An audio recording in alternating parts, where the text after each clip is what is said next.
This conference will now be recorded. We're calling the meeting to order at 7 p.m. on the 30th of July. 29. Beg your pardon? You Yeah, said 30th. Sorry, 29th of July. My apologies. And I just draw everybody's attention to the fact that they should be aware, as per script, to their own emergency exits. I would ask anyone on the committee or staff wishing to declare any pecuniary interest in any items on the agenda to do so now, or you can do so at the time of the agenda item. And if so, staff have forms to fill in. I, at this point, would ask if there are any general questions for the public, knowing if there are public members in attendance, knowing that as we go through the three items on our agenda tonight, everyone will be given an opportunity to comment, question at the time those individual applications are dealt with. The meeting agenda, does anyone have anything they wish to add or amend on the published agenda? Can I have a mover for the agenda? I'll move that. Moved by Bob. I'll second it. McCray, seconded by Corinne Pollard. All in favor? Seeing no one against. Let's move on to the approval of the minutes from the last meeting. That was the 30th of June. And we have that in hand. Thank you very much, Susan, for your thorough job on this. Are there any additions, amendments, changes that anyone wishes to offer on that? No. Seeing none, I ask for someone to move adoption of the committee meeting minutes. Thank you, Corinne. Moved by Corinne, seconded by, how about Bob? Bob McCray. Happy to. And, all in favor? Seeing none against? Thank you very much. So that having been done, we can now move into the first of three items on the agenda. The first of which is the resubmission of the application by 2715502 Ontario Incorporated and MHBC Planning. And to remind all participants that we adjourned the last meeting with a recommendation that largely stemmed from matters procedural and but also reflected comments that had been received. And that was that the Committee of Adjustment defer the application A02/21. Welcome, Jerry. We're just going over minutes and agenda and just introducing the first item on the agenda. That the COA defer the application until such time as a revised application be submitted, which takes into consideration Committee of Adjustment comments, public comments, and those questions and comments raised by Mono Public Works, Mono Recreation, and others. Given the approval, the proposal for private water supply and private sewer for this project, engineering studies or environmental compliance approval will be completed, summarized, and submitted before COA reconsiders this application.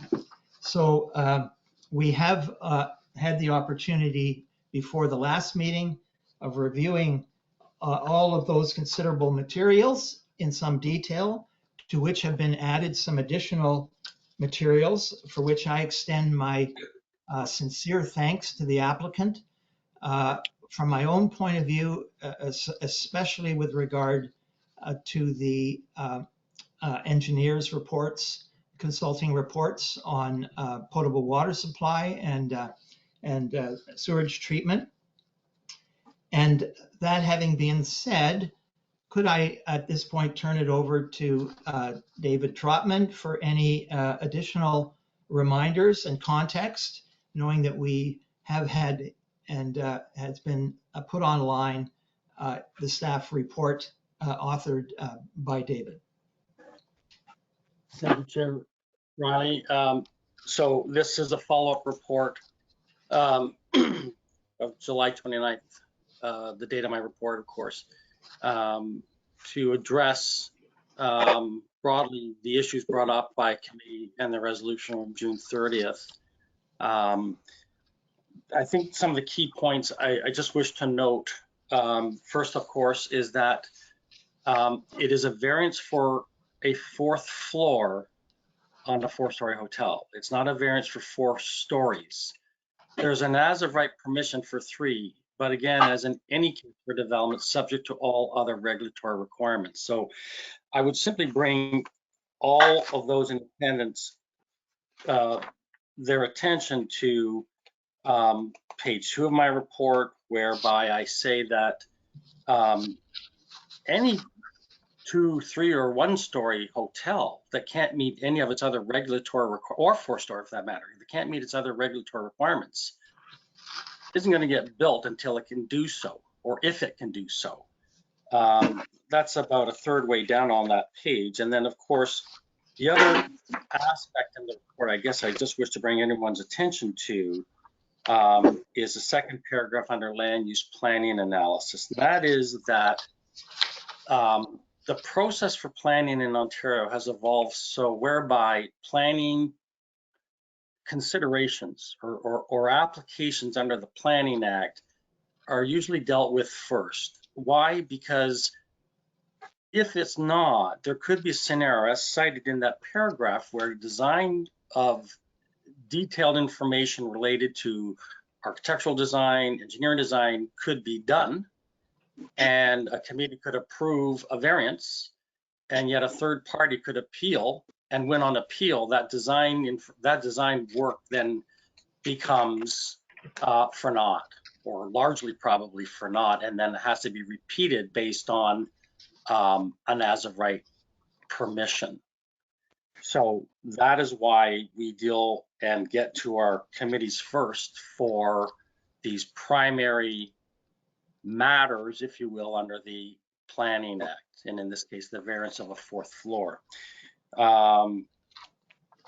I think the other thing too that I put in there, and I've kept consistent from my report from June 30th, is that while it may not be critical that an environmental compliance approval be tied to the variance, I still believe it's not a bad idea.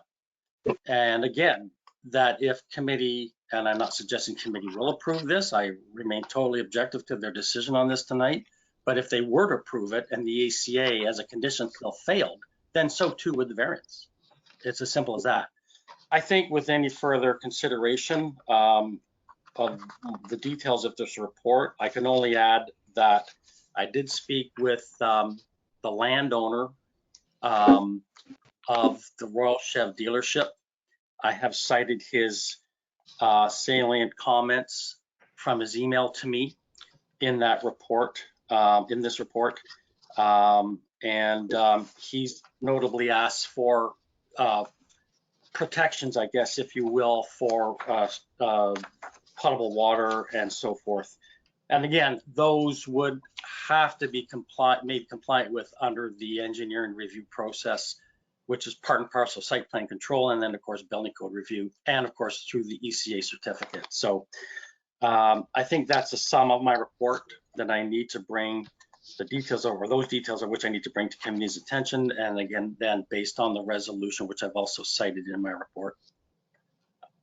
If committee so chooses, then they could have the applicant represent the new submission of information that they provided to committee, and is on our website for those who have an interest, of course, to review it as well. Thank you, David. Before inviting Corey to add any additional comments, could I ask any members of committee whether they have anything they wish to address to David at this particular point? I don't. Very good. With that, let me invite Corey to add any additional comments. And again, I want to thank you for your report. I went through my notes and of all those things we asked you about and asked you to, make relevant to the particular height variance that's being sought. And I thank you for that work. Thanks, Chair. And before I get started, I'd like to also thank the town staff, including that are both in attendance tonight, as well as their consultant engineer, who I believe is not on the call. But there's been a lot of back and forth since the last meeting, just making sure we have all our I's dotted and T's crossed and getting the material both the town and the committee was looking for.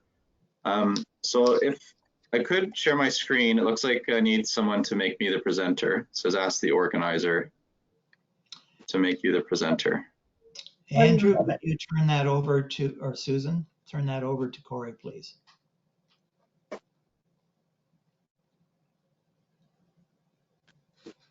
And if you could let me know when you can see that. We can see it now. Yes. Perfect. Can anyone not see it? If so, speak up. Hearing none. With that, I'll proceed. And yeah, similarly, we do have, just in case there are any additional questions tonight, we do have our full consultant team on the call tonight. So dialing in tonight is the owner, Sandy Dollywall. We also have the lead architect, John McGinn from Chamberlain Architects. We have Peter Faraday from Base Tech Engineering, who's responsible for the stormwater management solution for the proposed development. We have Tom Keene from Gunnell Engineering, and he's stick handling the ECA process for the proposed development, and he did speak at the previous committee meeting as well. And we also have Steve Gagne from GHD Engineering, who's responsible for the septic and the potable water well design and approval process. So with that, I have my presentation. It's largely similar to the one I did previously, but I have made some updates based on some additional information and the previous meeting. I tried to be brief, but I think I should run through it. There might be some additional members of the public that are in attendance tonight that weren't last time.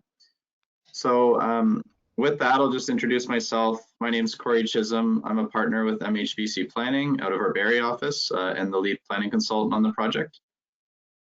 Just some file history. So the original application, which was circulated to the public previously, proposed the same site layout. The main difference being, or I should say the only difference, was the medical building was at that time 3 stories, which triggered the need for a parking variance as well. And after receiving comments, the owner made the decision to reduce the medical building down to 2 stories. That reduction in gross floor area reduced the parking requirement, and that eliminated the need for the parking variance. So that decision was made quite last minute before the last meeting. So when we did come to that last meeting, we were only asking for the height variance, but it was circulated showing both. So I think that factored into the decision of the committee to defer the application. So since then, it has been recirculated, just clearly showing that the only variance we're seeking at this time is for the additional 1 story in height.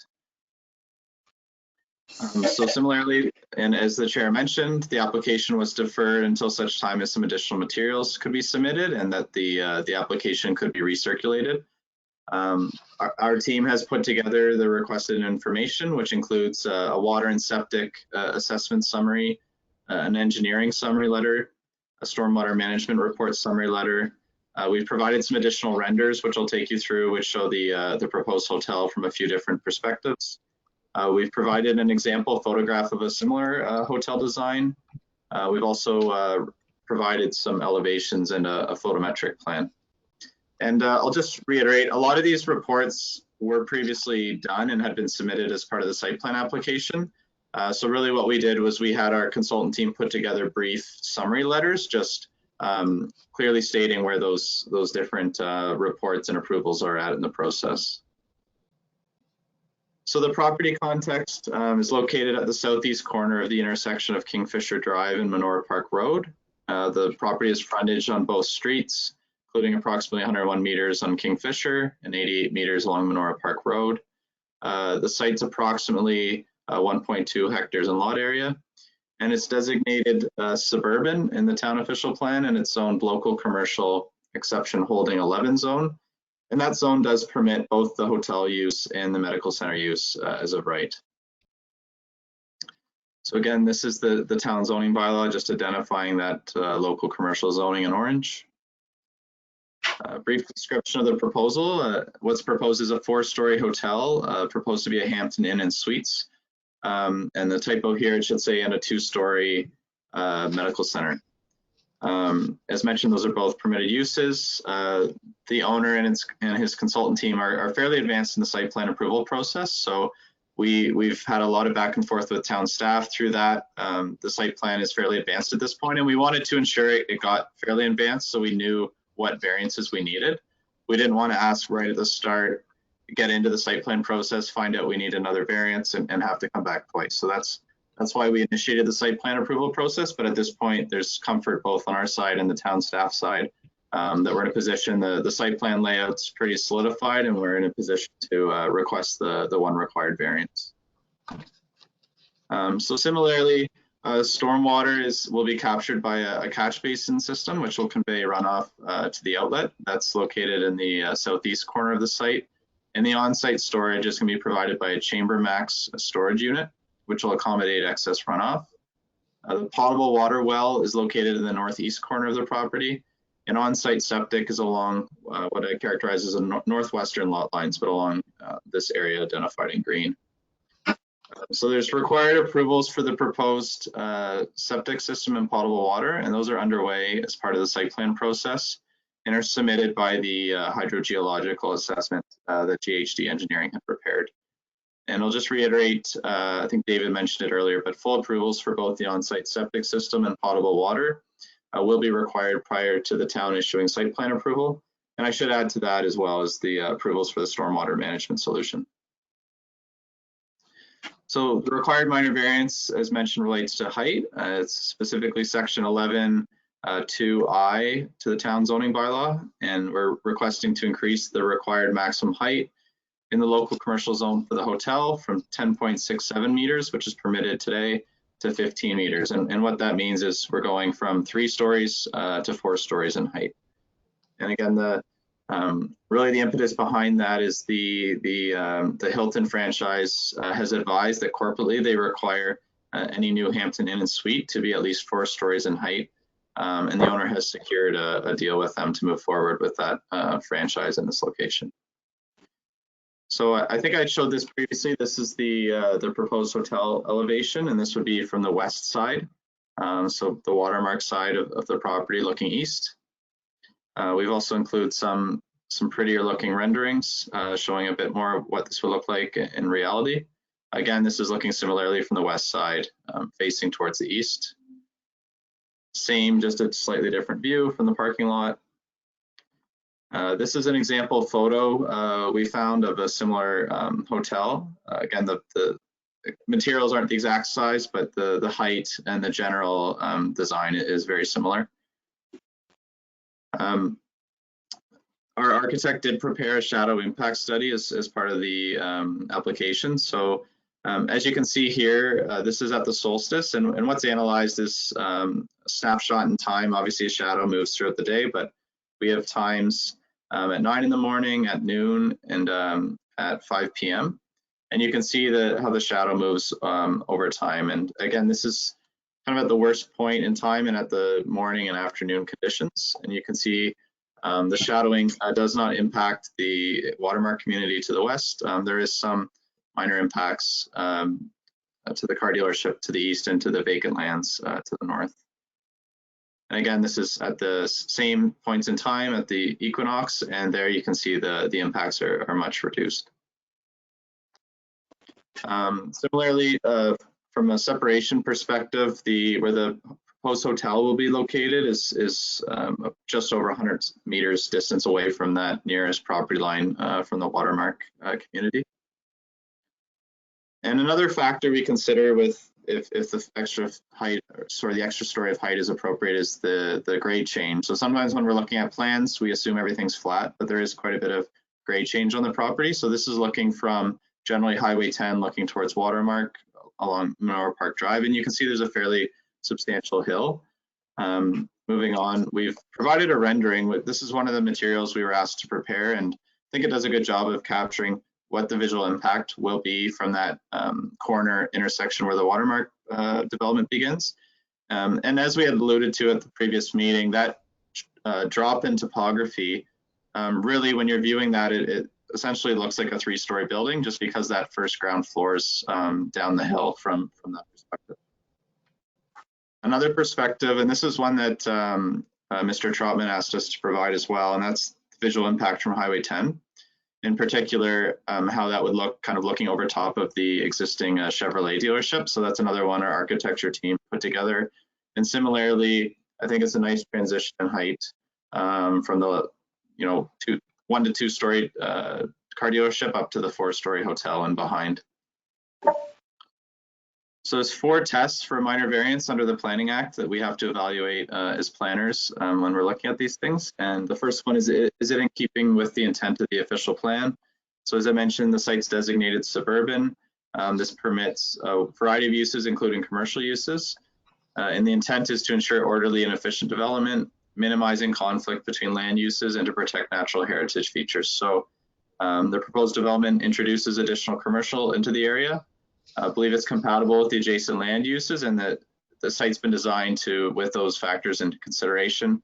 We've located the hotel to the east, closer to the commercial along Highway 10 and maximizing that separation distance from the residential to the west. And also that plays into that topography change as well. It's my opinion the minor variance maintains the general intent and purpose of the official plan.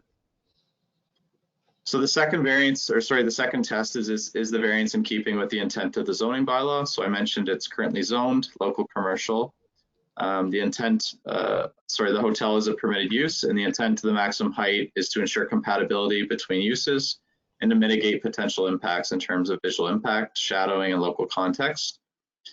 So as mentioned, the building requiring the variance in height is located as close to the easterly property line of the site to provide the largest buffer possible from the more sensitive land uses of residential to the west.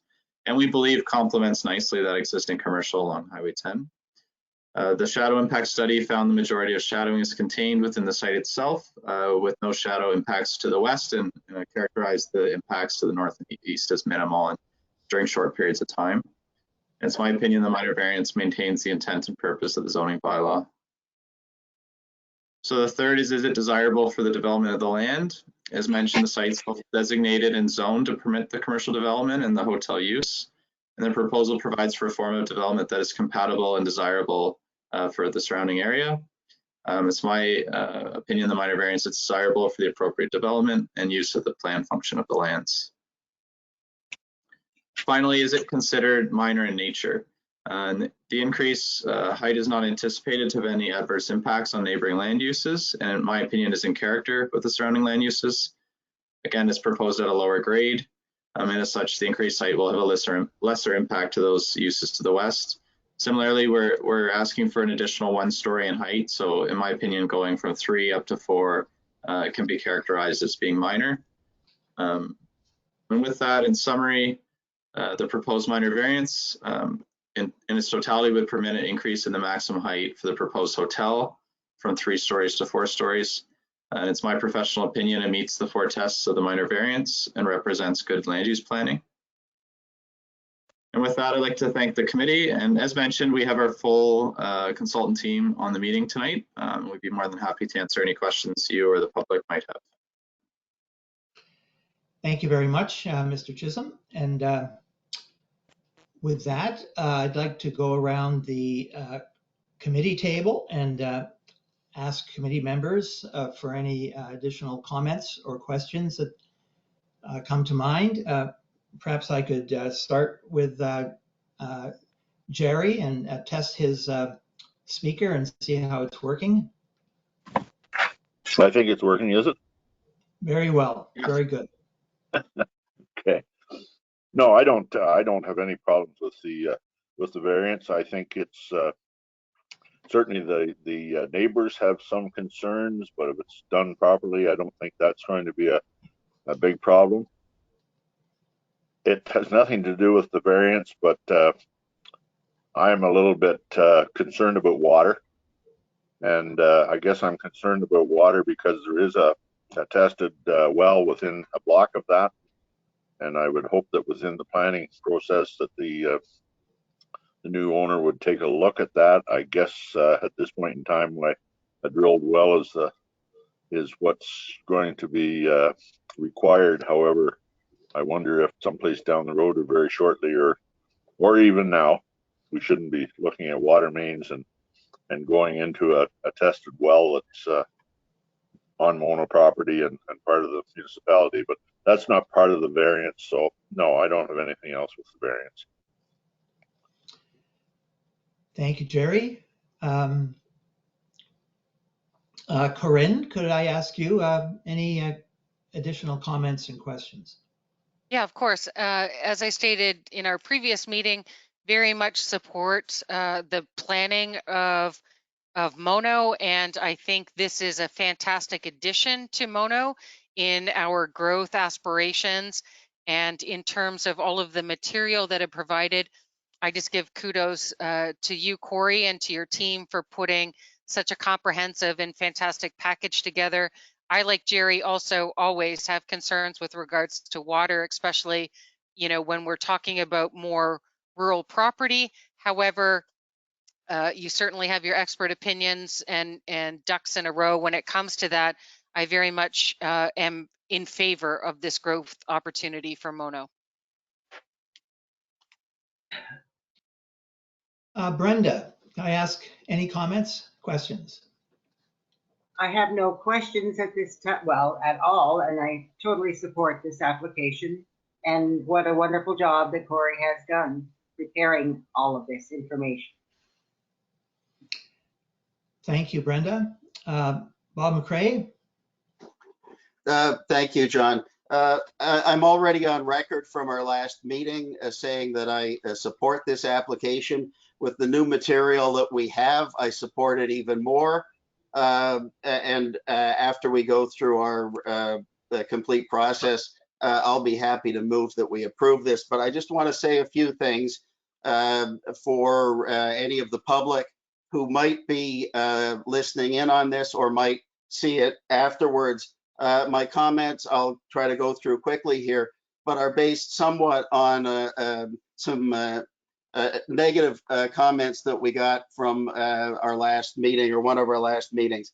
First off, I want the public to know this, that all members of this committee are familiar with this site. I'm very familiar with this site and was the chair of the planning committee when Watermark was proposed and approved and that. So it's important that the public know that we don't take this lightly, that we are familiar with it. I've visited the site several times since this application went in, parked my car and walked around and looked at it from all the different angles and that.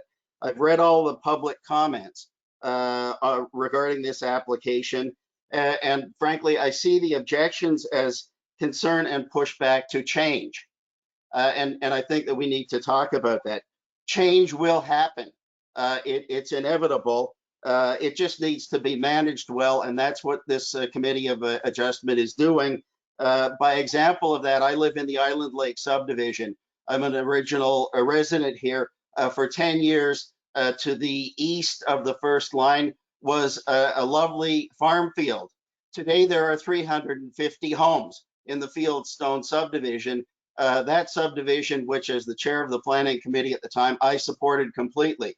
So my point here is that where proper growth can happen, then we should support it and it should happen. Watermark residents, I'm quite convinced when they all bought into Watermark, did their due diligence and saw that a commercial operation could be put on this location. The one thing that they might as well start preparing for is the larger lot, which is to the east of Watermark and north of this one.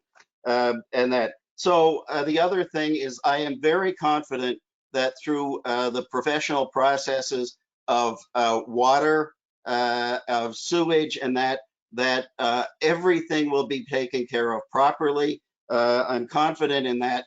The fact that we have Watermark there with 250 homes on wells or on our well and communal septic system proves that a large development, much larger than this hotel, in fact, can exist and exist well, and that. So I think that I think it's important that we let the public know that this committee takes all of this very, very seriously, and whatever our decision will be, that we have considered all of these things. I think with that, as I say, I've said my piece, and I hope that any of the public who are online and seeing this or may look at it later will know that this committee takes this very seriously and are doing a serious and important job for the town of Mono. This is a great use for this location. And Corey, again, thank you. As I say, I asked the last time to get this rendering, which clearly shows that all anybody will see are 3 stories and the like. So that's probably enough. So thank you. Thank you very much, Bob. I just have a couple of minor questions. There's a terrific supportive letter from Royal Chev, and I went through that in detail.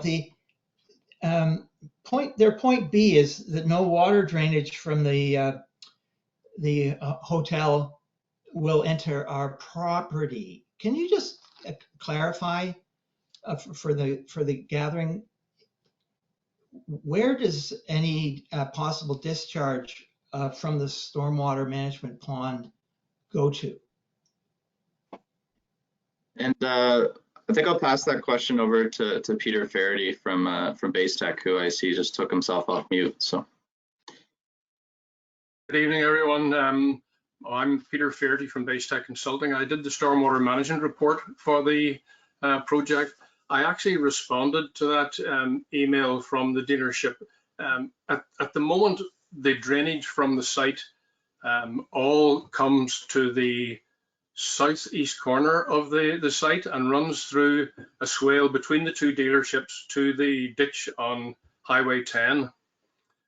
There are flows coming through the site at the moment. There's been a berm built across the top of the bank, which directs flows to that corner. Our stormwater management has been carried out. We've done a report and calculations so that we maintain at least pre-development flows going to that ditch. So we're maintaining the existing conditions, and we're retaining obviously with developing the site, there's going to be more water running off. So we're retaining excess runoff in underground storage tanks. Yes, we're doing quality control through an oil grit separator and a vegetated filter strip. We're actually over controlling. There'll be less flow going through the site eventually once the stormwater management facilities have been put in place. That's terrific. I take that possibly to mean that when Royal Chev says that there'll be no water drainage, you are probably calling to clarify that it would be certainly less than what it is now, and to the same point as it is now. Yeah. Thank you very much. The visual impact of the pictures are terrific. I really appreciate those. Now, one thing, there's some beautiful spruce trees sort of framing the view. Am I correct in those are portrayed as being on the municipal right-of-way? Did I not read somewhere in the documentation that that the town was not going to permit trees to be planted on the road allowance, and that and for the reasons, all the many reasons you've presented, they're just isn't enough space on the applicant's property to do so. Have I misinterpreted those two things? I might pass that one over to the architect, John McGinn. I know we had originally provided one rendering, and we actually adjusted the view on it a bit to try to better characterize the landscaping. So, John, are you able to characterize if that's from the landscape plans that are going through the site plan approval process right now?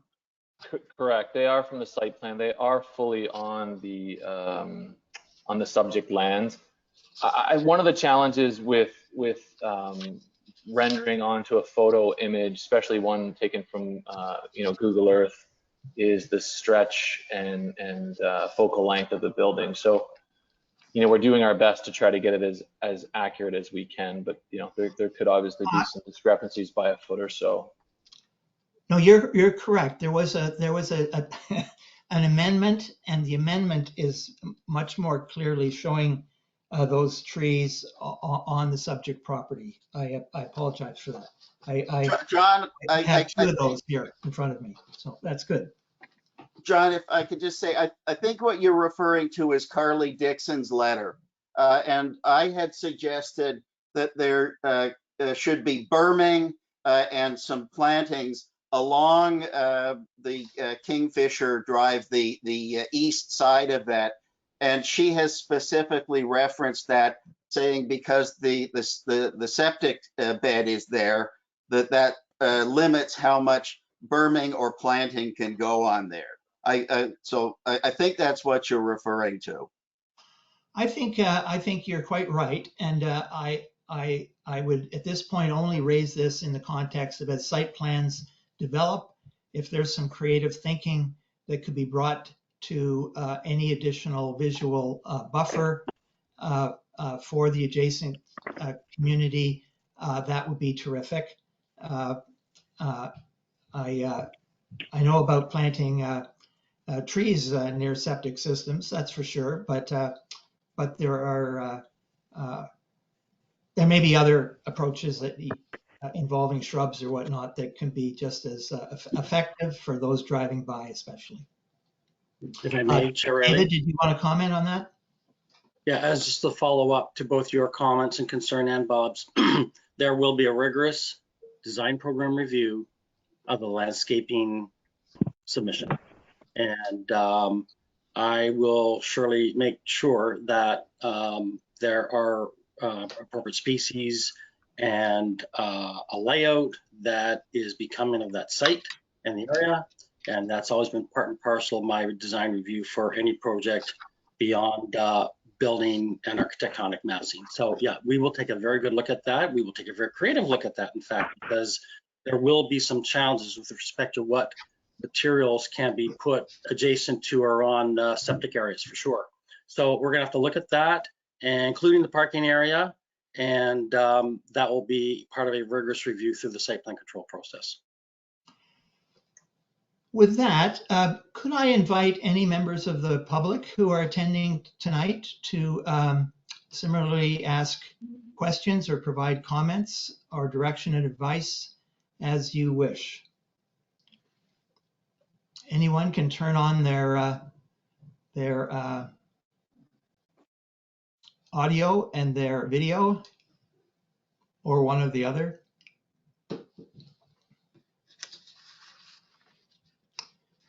Seeing none and hearing none, I take Bob's advice, which is that he would be pleased to pose this resolution, which I take it Bob would follow more or less what's in the planning report, page 9 and the top, page 8 at the bottom and the top of page 9. Yes. Or go ahead and provide your own. No, absolutely, John, exactly what you've said. I'm happy to move that we approve this application for the minor variance and with the conditions that Director of Planning has in his report. Seconder for that? I will second it. Jerry Reed seconds that. All in favor? Seeing all in favor, the motion is, the resolution is passed. Thank you very much for this, and we look forward to a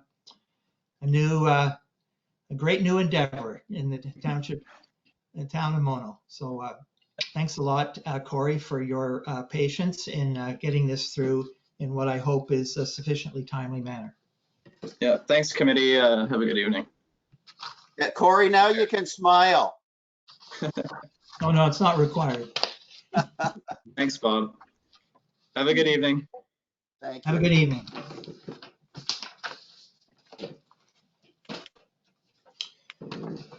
With that, can we turn to the second item on the agenda, which is application A03-21. The applicants Koven Padayachi and David Regimbal. And this is for a minor variance for the purpose of obtaining relief from the side yard setback to allow for the construction of a storage or gym facility on the south side, south end of an existing residence. Perhaps I'll turn it over to you, David, for context or comments. Yeah, sorry. The application is under Daryl Regimbal, not David Regimbal. I did make the revision on the sign, so I hope that's okay. But anyway, I apologize. Let me correct that. So it's Daryl Regimbal? Yeah, Darryl. I apologize on behalf of the planning staff for getting that incorrect. It is no problem. Just for any paperwork and stuff, like the emails, everything has been correct. It's just anything that has to do with this meeting has been David for some reason, but that's okay. The application is just to allow my client to construct this gym facility and storage unit for his own use to the south end of his residence, and there just is not enough room on that south end of his property to do what he is wanting to do, and so that is the reason for the proposal for relief from that side yard setback there. So if there's any questions or anything, we are I think both on the phone here, but I am here to answer whatever questions you might have to hopefully resolve this issue this evening, and we can go from there. But I think that the application is fairly clear, but if, like I say, if there's any questions, we can definitely have a discussion and see where we land with this. Could I ask committee members to raise any matters or comments or questions at this particular time? Should we start with Jerry? Do you have any comments or questions? I don't think I really do. It's pretty basic. I know you're getting close to the property lines, but that's to be expected, I guess. Thank you. Thank you very much, Jerry. Corinne? I have no questions. Bob? No questions, and I have no problem with approving this variance. Brenda? No questions, and I approve of this. My only question has to do with peace in the neighborhood. My experience with side variances, the impacted party is often the adjacent landowner. And I think it would be in this case, am I right? It would be correct on the south side. Can I just ask whether you've had any contact, Daryl, with that property owner, and or have had any feedback from them about your proposal? Yeah, so this is here Ontario. This is here Ontario off of Hockley Road towards the agricultural center. So it is a one-way dead end road that ends at the Island Lake entrance. The sign has been posted. There has been communication with the neighboring properties. We haven't received any negative feedback. We have received positive feedback from them. And so if there's anything that hasn't been made to our attention, it hasn't been for lack of communication with the neighboring property owners by any means. But as of right now, we have no negative feedback as to this. They are rather large properties with very small amounts of actual construction there as far as the size of residences and stuff. So it's not encroaching too much. We're still double what it would be within municipal terms as far as like a regular subdivision setback is usually 1.5 meters, where we're closer to 3 meters here. So we're really I don't think that we're asking too much, and like I say, very limited. No, I was just seeking peace on the countryside, and I think you've assured us that everybody is in full knowledge of what you've proposed, and you've heard no negative feedback. So I accept that. And having had everyone's comments, is there a resolution, perhaps along the lines of what the planning report has on page 3? John, is there anybody of the public? Got it. Can I ask any members of the public whether or not you'd like to pose a question of Daryl or planning staff or the committee with regard to this application?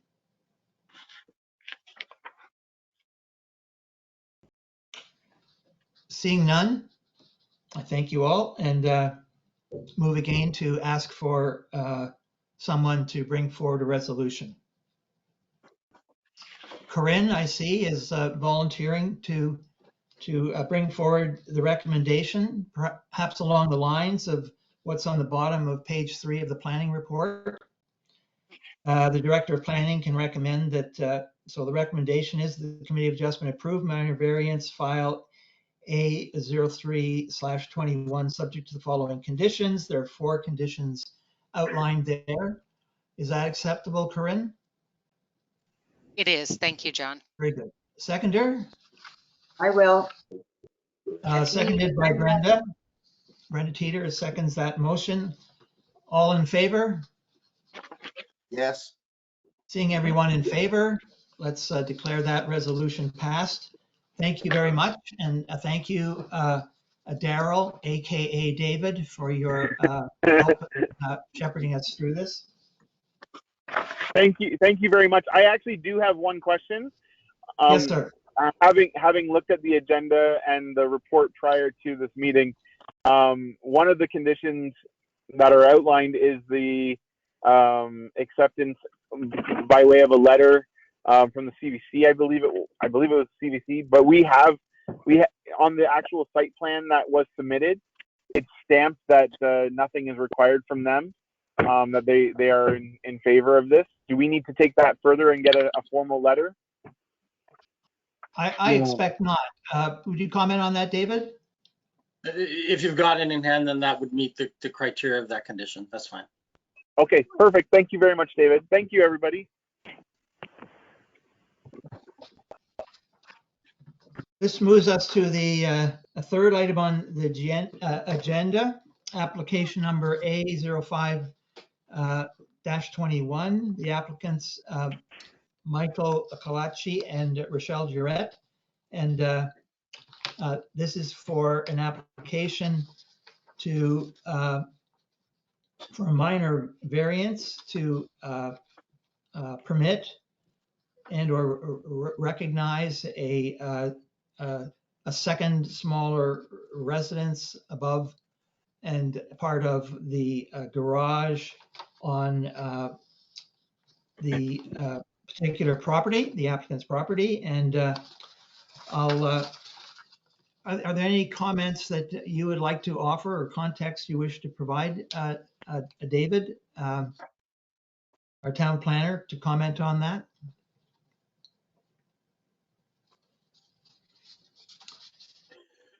Thank you, John. So this is a property 486081 Side Road 30. The original house was constructed by David Metz. He's a pretty well-known custom builder in the Dufferin County area.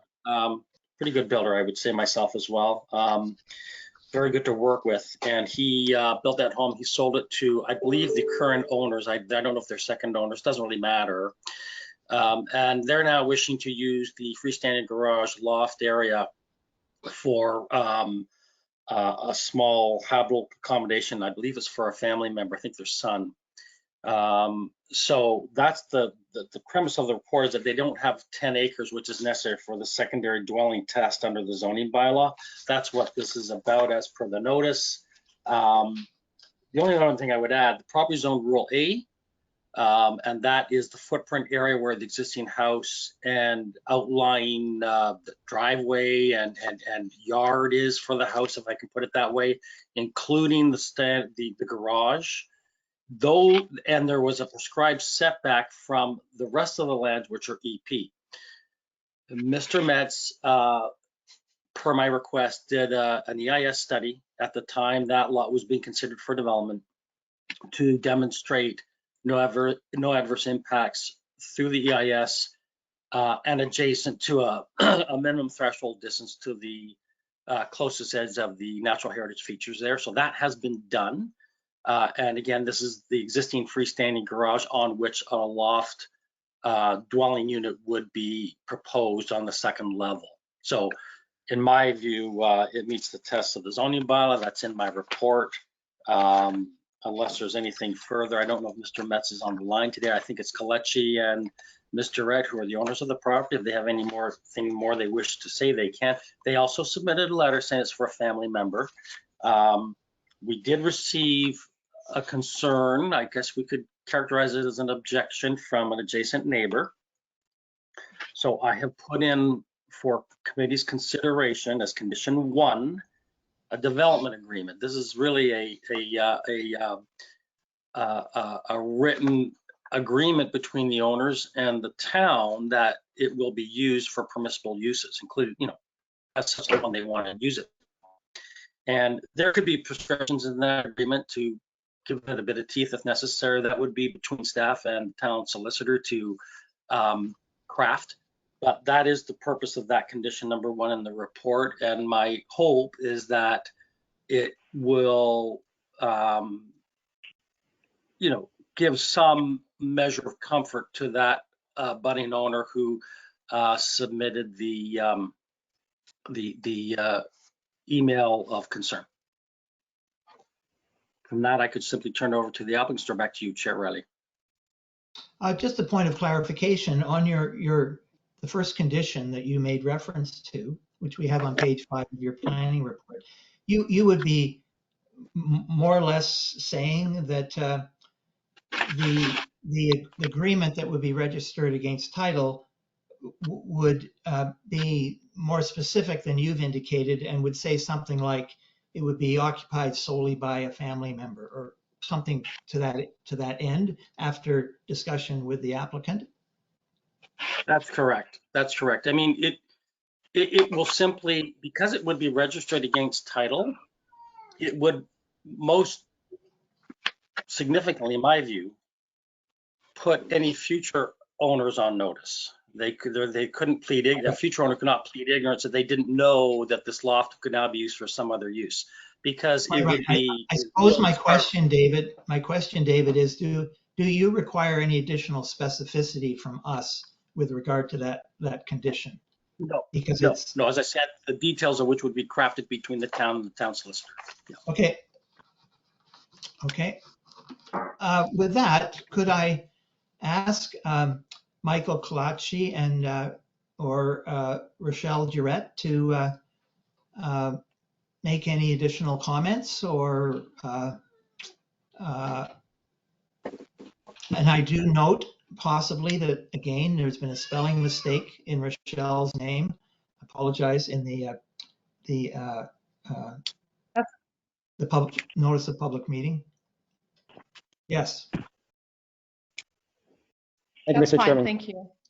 This is a question in regards to the condition that the town planner has in regards to development agreement. Now, the current home that, or the first owners of the home actually, we moved to Mono on July the 6th. Now, we don't have a basement in the residence, so under the town bylaws currently, there isn't like that, we have no intention of renting the space out to anyone except have family members or friends and family use a unit. We have intentions of using it as an Airbnb or a rental property. But registering a development agreement on title, it would be further restricting the property value in the future, I guess, because now that building cannot be used other than for family members. So like we're willing, I think there's bylaws in place already with the town governing Airbnbs and short-term rentals. So I'd ask the committee to take a look, maybe dropping that condition from the approval if possible, so we can at least look at our future property value. I don't know that it would affect it necessarily. I mean, you run the risk in the shorter term of an appeal to the Ontario Land Tribunal from your adjoining owner. And I think in view of what a future owner may wish to do with that property, so let's just think about that for a moment. If some future owner wanted to use it for Airbnb or for a rental unit, they could come back to the town and say, this agreement on title restricts us and we wish to amend it. And the protocol procedure would be, okay, you make your application for an amendment under the zoning, it'll run its due course. And if in view of that proposed amendment, there were no appeals to the tribunal, it's possible that council would approve that amendment. So I don't perceive that as restricting property value, and particularly in view of your, I think your time view of a family member usage for it in any way. So an agreement on title doesn't mean it's, it's not written in stone forever and ever and a day. If a future owner wanted to make a change to it, there's mechanisms in place to do that. Right. Thank you very much. The other concern again, like in the, sorry, Mr. Go ahead, Michael. The town of Mono already allows. Yeah, the town of Mono already allows for a home to be parts of the home to be allowed for rental property. So wouldn't I be limiting my property and saying that I cannot use that, or sorry, a future owner cannot use it for a rental at all? So it's just like prior approval, I've noticed like this has been a condition, and now because of the applicant's percentage, there seems to be an added condition. I don't have an issue with it. We don't have intentions of using it for the Airbnb or rental. But I suppose my response to that would be, I indicated in a letter its intended purpose. If you wish committee to relieve that condition, it's up to committee to remove that condition.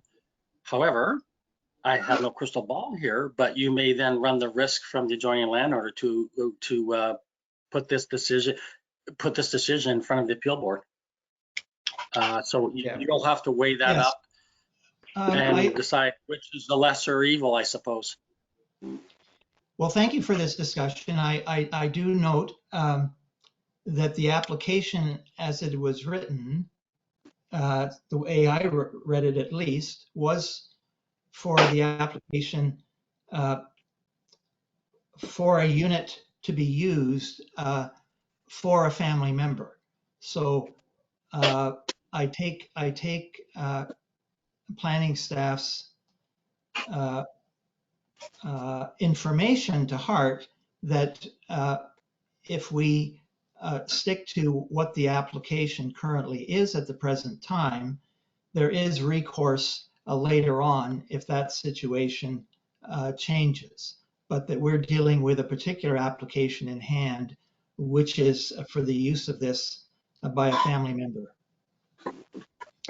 Could I ask that particular point for other additional comments from committee members? Brenda, did you wish to add anything? No, I think we're going to see a lot more of these variances for all of our grandchildren, children that will be stuck with us forever. You look after your parents and then you look after your kids again. Now, and if that's going to be long term, then this would not be required at all. I support the application the way it is, but with those conditions as well. Very good, Brenda. Thank you. Corinne, comments? Well, I agree with what Brenda said, and I think that in light of the fact that we are trying to avoid business type of relationships that we're not trying to contract with from the start, as David had mentioned, I don't believe that these restrictions are something that are taken A, lightly, and B, something that can be amended in the future very easily. So as a result of that, I think that in consideration of the additional comments and or restrictions would be something that I would certainly be in favor for. Bob? Yes, thank you. I'm looking at all of this, and we seem to be dealing with speculations. I'm looking at the Thompson's letter here, and they speculate about this could be a bed and breakfast, an Airbnb, a vacation property, a rental property, or other non-family usage. So they speculated about that. The applicant just speculated about property values. I will support this application, but I will support it with the condition number 1 there, because I think that it's important that we don't set a precedent. We all know, like it or not, and I talked earlier about change in Mono. Like it or not, change is coming. The world is moving north, and I don't want to set a precedent here that could affect Mono residents in the future. So yes, I'll support the application, but with that condition, I'm trying to be as polite as I can to the applicants. I can only say if that condition is too onerous for you, then you might just want to drop the whole minor variance application. But I suggest that it, in your best interest and in the interest of the town and the residents, that you accept that condition and carry on with it and do what you want to do with that outbuilding. Thank you, Bob. We'll go ahead and accept the condition. Let me just, Michael, I'll give you a chance to reply on all this, but Jerry, could I ask you next for your comments? Yeah, no, I support the application as well. And we've dealt with them before that the applicant has wanted to change the designation of who lives in them or whatever, and it comes back to committee as a general rule, and we look at it merit by merit. So David's got that one right down, I think, correct. So we should be all set. Thank you very much. So I will ask Michael to comment. My own comment on this is, Michael, that I think I visited the site. I had a good look around. I appreciate the work that the builder and the planning staff did to tuck a home and yard and septic field, perhaps 2 septic fields in a very tight envelope within a significant woodland, and I commend you on that. I think it's a privileged place to own a residence in our town, to be surrounded by environmental protection area, and but that's not the matter. I just wanted to compliment you on that and the work done in developing that site. I agree with the conditions as laid out. My own reading of it was such that I ask once more of David Trotman whether he wishes us to provide him with any additional specificity about wording of the first clause to be more specific to, to be occupied solely by a family member. But if you don't need that and you'll carry that through as all members of the committee have supported, then I'm pleased with it standing the way it is. I would only add, Chair Riley, that, although it would be a development agreement, it's not going to be 100 pages thick. It's going to be of sufficient size to meet the provisions needed for the intended use. So again, yeah, and I mean, it may even include provisions such to the like that, if owner wishes to amend the usage of this area, that he can do so through the Planning Act process, be it minor variance or through zoning bylaw amendment. Well, we leave it in your good hands. Thank you very much. That being said, Michael, do you wish to comment further on the discussion you've heard? I no longer. I agree with you, Mr. Chairman, and the committee's assertion of the plan. In terms of the development agreement, like I do have 2 daughters, so they might be living in it as well. So we'll have that too as well. There you go. I'm kidding. Yeah. Sounds like you're off on an adventure. Like, yeah. So we're great to this town. Go ahead, Mr. Chairman. Sorry. No, go ahead, Michael. I'm sorry I interrupted. I appreciate your comments on the property. We were excited to be here. It is a beautiful property, and we're looking forward to the future here in Mono. Very good. Thank you. That having been said, could I ask one of the committee members to make a resolution? John, comments from the public? Sorry. Are there any additional comments from the public? Yes, Mr. Chair, my name is Doug Thompson, and I own the adjoining property. And I guess nothing more to add other than I think the specificity of the wording of the development agreement will be important, because clearly we strongly oppose the space being used for commercial purposes or non-family usage as we outlined in our letter. Really, that's really all I wanted to add. Could you share your name again with me once more? Doug Thompson. Doug Thompson, who shared a letter with us as well. Yes, I did. I sent an email. Yes, thank you very much. Appreciate your comments. And thank you for the reminder, Bob. With that said, any other, well, that probably takes care of everyone who's on the call. Corinne, were you going to make the resolution? So seconded by Bob McCray. Are you interjecting something, Bob? No, seconding. Thank you. Seconding it.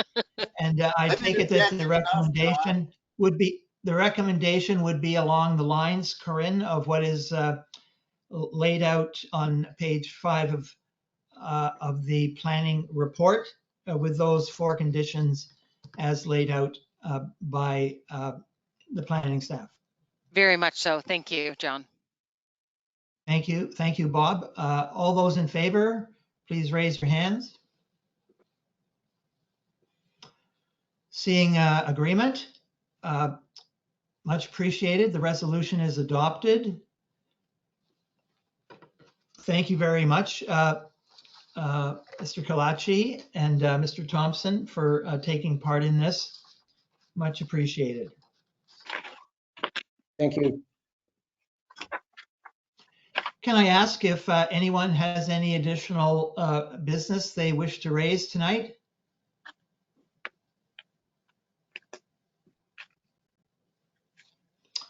Seeing none, can I ask for a motion to adjourn? I will so move. Jerry so moves, seconded by Corinne. Seeing none opposed, the meeting adjourns at 10 minutes after 8. Thank you all. Thank you all very much. And thank you again, Susan, for your good work, and Andrew for your support, and David for your planning reports. Much appreciated. Well done, John. Thank you. Well chaired. Thank you all. Have a great evening. What's left Thank of you. it? Thank you, Chair Riley. Good And night, yes, I do everybody. also want to wish to thank Susan and Andrew for their good supportive roles. They do fantastic work. And I think it's important to take this opportunity in front of committee to recognize that. So thank you to Andrew, thank you to Susan. And thank you to committee, and thank you for all those folks who made comments today as well. I appreciate the fact that we get professional comments, whether they're in support or objection, actually, and that's very useful for us in terms of helping to make recommendations to committee. Very good. Very good. Town of Mono may not have a convenience store, but we've got a Hilton. Hampton. All right. We did They're good working work on it. They've got the next permission, let's put it that way. So unless there's an appeal, they've And got you the never next know, permission. that there may be space for a convenience store somewhere in there. That's right. Well, maybe there's space for a rooftop garden too. Who knows? Great All the job, all. best. And I agree with David. The staff has done a fantastic job at putting the materials together and also aligning with everything that John has certainly outlined, as well as the committee. So kudos, Susan and Andrew, as well as David, for your hard work and dedication. Thank you. Thank you. Over and out. Have a good night. Enjoy the